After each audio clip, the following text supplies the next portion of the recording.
sinusulat kong libro ngayon ay para to sa mga marino at mga estudyante na gusto din maging engineer balang araw.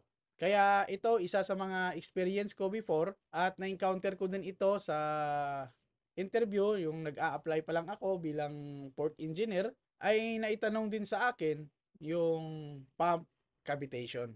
Kaya gusto ko din i-share sa inyo yung ideas ko about pump cavitation. Okay? So, ano nga ba yung pump cavitation? Or what is cavitation? So, cavitation is a gas or bubbles formation from the suction side of the pump. So, uulitin ko.